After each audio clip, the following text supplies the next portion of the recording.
thought, hey, it's only one piece of trash. Well, what if stormwater pollution affected you directly?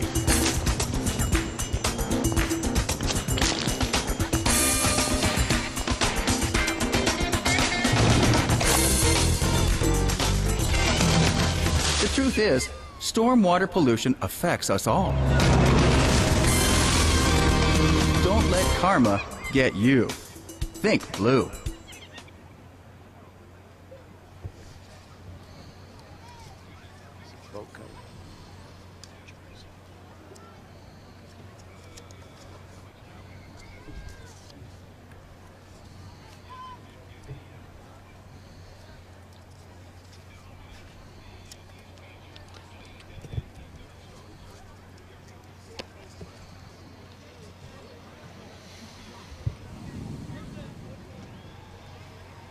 Watch your local listings because the Copley Cup and the Jessup Whittier Cup will be broadcast on ESPN University. Broadcast times and dates are coming up on May 4, 5, and 6. Check it out. Attention. Go. Okay, we have a start to event number 49 at the women's 4 plus Coxon third final. Lane 1, University of Southern California. Lane 2, Stanford University. Lane 3, Duke University. Lane 4, University of Oklahoma. Lane 5, the University of Tulsa. Lane 6, California State University, Sacramento.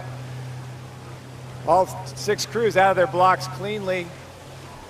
And our leader in lane 1 is the University of Southern California, followed by Stanford University in lane 2, and then out in lane 6, it's California State University, Sacramento in that third position.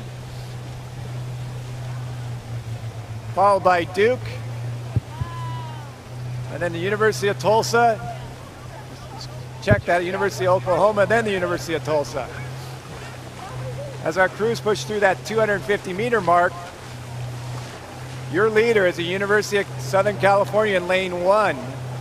Then it's Stanford University in lane 2, and outside in lane 6, it's Cal State Sacramento.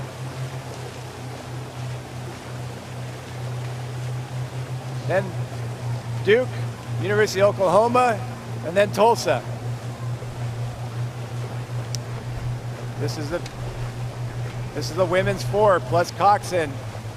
And as the 6 crews approach that 500-meter mark, the leader continues to be the University of Southern California out in the near lane in lane 1. Then in lane 2, it's Stanford.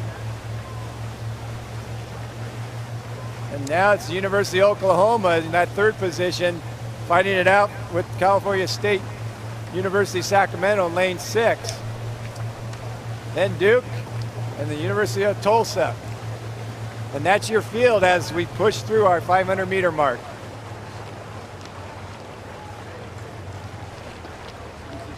Women's 4 with Coxon, and on the lead is USC, followed by Stanford, Sac State, Oklahoma, Duke, and Tulsa.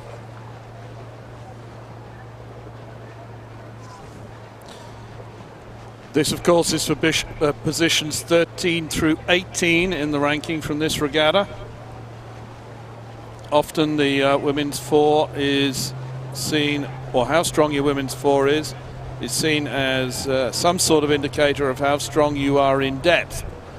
Because the bottom line is to win an NCAA championship, you need to be scoring points well in each of the 3 events, the varsity 8, the second varsity 8, and the 4, the varsity 4. So how you do in the 4, to a certain extent, is an indicator of how strong you are in depth and how big a contender you're going to be at the end of the season. USC along the shoreline. Still on top of this one. Stanford not letting them go away. Sacramento State has kind of snuck up on the outside and gotten past Oklahoma. Duke and Tulsa still have a little bit more work to do as they are in the trailing positions now.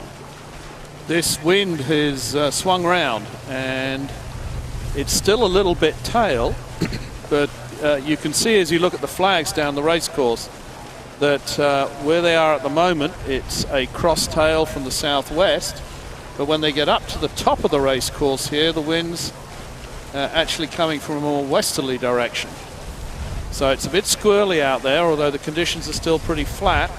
But in a 4, which is probably one of the more difficult boats to row well, in order to row a 4 well, you needed to have 4 fairly well-matched rowers in terms of strength and in terms of technique.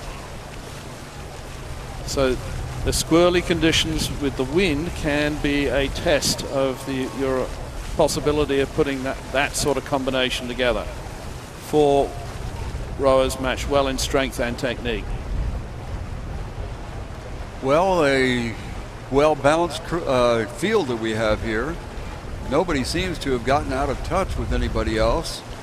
USC continues to lead. Stanford is being challenged on the far outside by Sacramento State, and inside of them, Tulsa is the only one that may have gotten off the pace a little bit more than what they would have liked. SC, Stanford.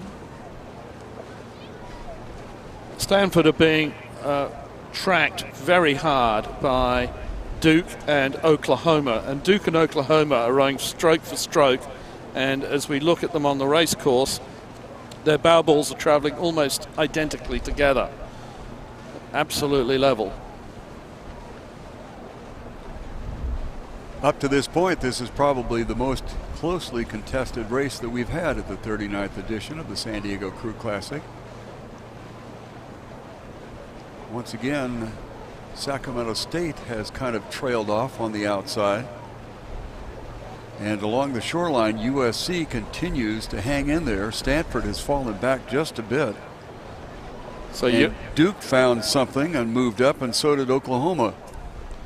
Yes, USC seemed to have a reasonably commanding lead, but any control that Stanford had over second place is well and truly being challenged by Duke and Oklahoma at this point, with Tulsa and Sacramento State at this stage seemingly out of contention.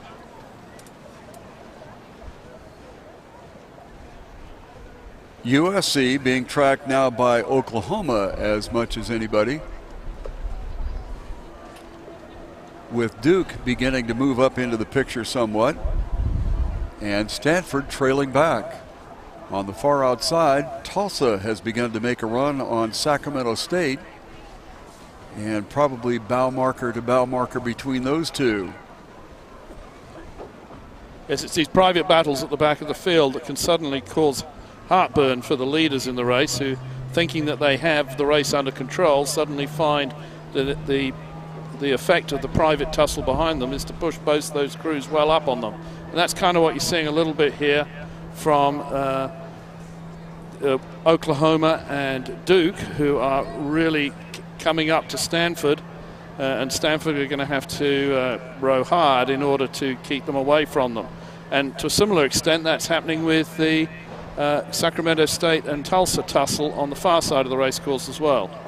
This is USC along the shoreline, white shell, dark jerseys, and they have a commanding lead. They've really not been challenged too much at any one time. Stanford has gotten kind of back into the hunt. Oklahoma on the outside with Duke coming through the middle. Stanford back in it. Stanford in the yellow shell and the dark jerseys. First across the short finish line there with USC finishing up. Stanford gotten back into it. Oklahoma is being challenged by Duke. It is Stanford across the finish line, but Oklahoma and Duke are bow marker to bow marker. We'll give it very slightly to Duke. It looked like right at the end they were at the upswing of their stroke and pushed the bow marker right across in front of Oklahoma unofficially. Of course, then Tulsa and Sacramento State. But USC looks like they're the winner of this heat.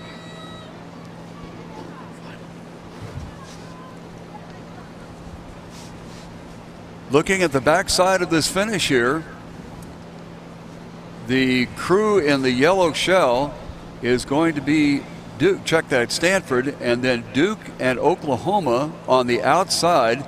And we'll try to take a close look here and see who snuck in there. It looks like the near side crew did in fact pick it up, and that would be Duke just eclipsing Oklahoma right at the end there. So that was the third final for positions 13 through 18, and a good win for USC in that event.